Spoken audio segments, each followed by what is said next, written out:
उत्तर प्रदेश के हाथरस में भगदड़ के बाद सैकड़ों लोगों ने अपनी जान गंवा दी और सैकड़ों का इलाज अभी भी चल रहा है।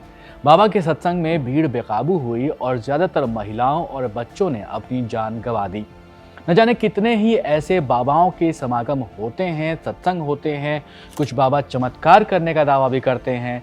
आपने अक्सर सोशल मीडिया पर देखा होगा कि कोई बाबा माइक में फूंक मारकर किसी का इलाज कर दे रहा है, कोई बाबा हथौड़ी मारकर किसी का घुटना ठीक कर दे रहा है और न जाने क्या क्या ऐसी ही चीज़ें आपको दिखती रही हैं।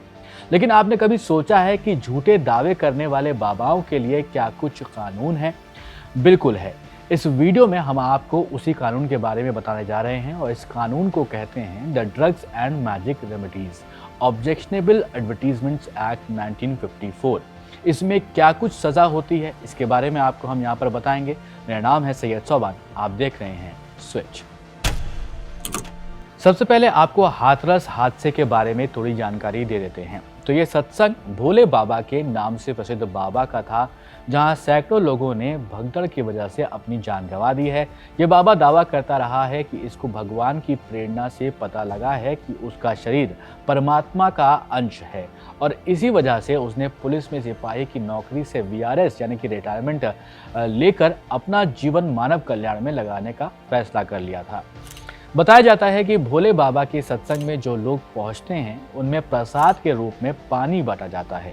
इस बाबा को मानने वाले भक्तों का मानना है कि इस पानी को पीने से उनकी और उनके परिवार की समस्याएं खत्म हो जाती हैं। एक रिपोर्ट की माने तो एटा के बहादुर नगर गांव में बाबा के आश्रम में भी दरबार लगता है। आश्रम के बाहर एक हैंडपंप लगा हुआ है। भक्तों की भीड़ यहाँ पर लाइन लगाकर पानी पीने के लिए खड़ी होती है। इसे अमृत कहते हैं वो लोग। ये अंधविश्वास कहा जा सकता है। ऐसे ही कई एग्जाम्पल्स मैंने आपको वीडियो के शुरू में भी बताए थे। रिपोर्ट्स की माने तो कोई ऐसे इलाज कर दे, ये कैसे मुमकिन हो सकता है, एक बार तो सोचना पड़ ही सकता है। इस बाबा को नारायण साकार हरि उर्फ साकार विश्व हरि के नाम से भी जाना जाता रहा है।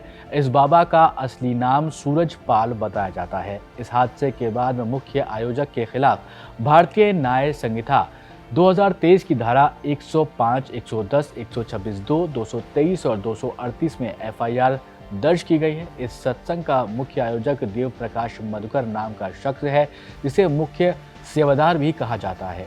ये एफआईआर उसी के खिलाफ हुई है। वैसे चमत्कार, जादू या अंधविश्वास की बात आती है तो भारत में स्टेट लेवल पर अलग अलग कानून मौजूद हैं और ये कुछ ही राज्यों में मौजूद हैं। अभी तक कोई सेंट्रल लॉ इसके लिए मौजूद नहीं है।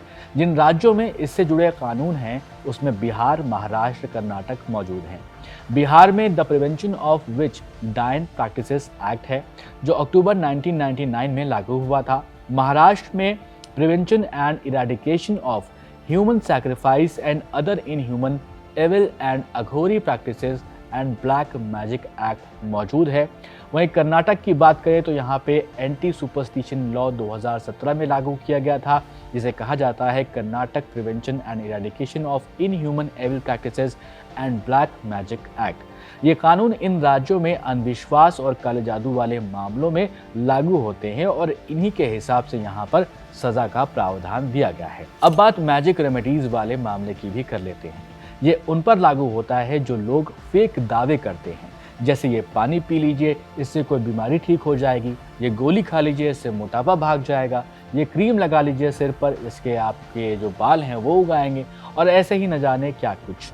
तो कुल मिलाकर देखा जाए तो गुमराह करने वाले जो विज्ञापन होते हैं उनको लेकर एक कानून है जिसे कहते हैं the drugs and magic remedies objectionable advertisement act 1954। अब रिपोर्ट्स की माने तो भोले बाबा के यहाँ भी लोग पानी पीकर सही होने का दावा करते रहे हैं। ये भी दावा है कि बाबा के चरणों की धूल से भी चमत्कार होते हैं। इसीलिए the drugs and magic remedies objectionable advertisement act 1954 यहाँ पर कारगर साबित हो सकता है। वो ऐसे कि ये कानून जादुई गुणों का दावा करने वाली दवाओं और उपचारों के विज्ञापनों पर प्रतिबंध लगाता है।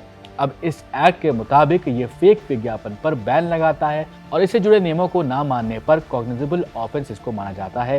ये एक्ट किसी भी तरह की मैजिक रेमेडी यानी कि जादुई इलाज जैसे किसी तावीज़ या फिर मंत्र को मैजिक रेमेडी मानता है। भोले बाबा के केस में चमत्कारी पानी के लिए ये मामले में कानून लागू हो सकता है। अगर कोई ऐसा फेक विज्ञापन का मामला सामने आता है तो पुलिस स्टेशन का प्रभारी मजिस्ट्रेट के आदेश के बिना भी जांच कर सकता है। साथ ही बिना वारंट के गिरफ्तारी भी इस मामले के तहत करी जा सकती है। इस कानून में अलग अलग सेक्शंस हैं। सेक्शन 3 में महिलाओं में अबॉर्शन को बढ़ावा देना या फिर गर्भधारण को रोकना, सेक्सुअल क्षमता को सुधारना या फिर बनाए रखना, महिलाओं में पीरियड्स से संबंधित समस्याओं का समाधान और इस एक्ट में मेंशन की हुई जो बीमारियां हैं उनमें से किसी का भी इलाज, निदान या फिर इसको रोकथाम करने को जो अपराध माना गया है। कुल 50 से ज़्यादा बीमारियां हैं जो इस एक्ट में मेंशन की गई हैं। इसके बाद अगर इसका सेक्शन 4 आप देखेंगे तो इसमें कहा गया है कि कोई भी व्यक्ति ऐसे किसी भी विज्ञापन के प्रकाशन में शामिल नहीं हो सकता है जिसमें किसी दवा के बारे में गलत या फिर भ्रामक जानकारी दी जा रही हो।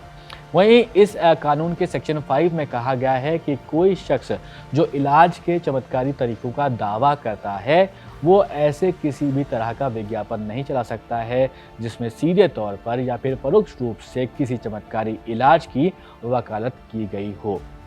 इसी एक्ट के सेक्शन 7 में सज़ा का भी प्रावधान दिया गया है। इसमें लिखा हुआ है कि अगर पहली बार आरोप साबित होते हैं तो 6 महीने की जेल या फिर जुर्माना या दोनों लगाया जा सकता है। अगर इसके बाद भी फिर से दोषी पाया जाता है कोई तो 1 साल तक की जेल, जुर्माना या फिर दोनों एक साथ यहाँ पर लगाने का प्रावधान है।